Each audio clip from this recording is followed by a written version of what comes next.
வணக்கம். Exam typewriting எக்ஸாம்லாம் நெருங்கிட்டு வந்துருச்சு. எனக்கு இன்றைக்கி தான் ஒரு ஸ்டூடெண்ட்டு கேட்டாங்க. நல்லா அடிக்கிறாங்க, ஒன்றும் பிரச்சனை இல்லை. அப்பப்போ ஏதோ பயந்துக்குவாங்க போல இருக்குது.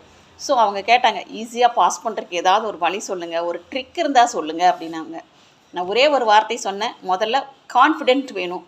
நம்மளால் செய்ய முடியும், செய்ய முடியணும். அதுதான் உண்மை.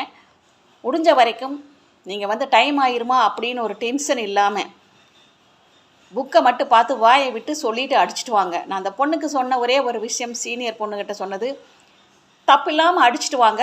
கடைசியாக 2 லைன் விட்டால் கூட கண்டிப்பாக பாஸ் ஆகிடலாம். முடிச்சாதான் பாஸ் அப்படின்னு நினச்சிக்க வேண்டாம். முடிஞ்ச வரைக்கும் எப்போவுமே டென்ஷன் இல்லாமல் இருக்கும். டைப்ரைட்டிங் இன்ஸ்டியூட்டை பொறுத்த வரைக்கும் நாங்கள் சொல்கிறது அப்படி தான், கான்ஃபிடென்ஸ் வேணும். எந்த சப்ஜெக்டாக இருந்தாலும். நான்லாம் பரீட்சை எழுத போகிறேன்னு வச்சுக்கோங்க, நல்லா தூங்கி எழுந்திரிச்சு அடுத்த நாள் நல்லா ஃப்ரெஷ்ஷாக போவேன். அது பாஸோ ஃபெயிலோ அது அப்பாற்பட்ட விஷயம். நம்மளால் முடிஞ்ச வரைக்கும் நம்ம வெற்றி பெறணுங்கிறத நம்ம நோக்கமாக இருக்கும்.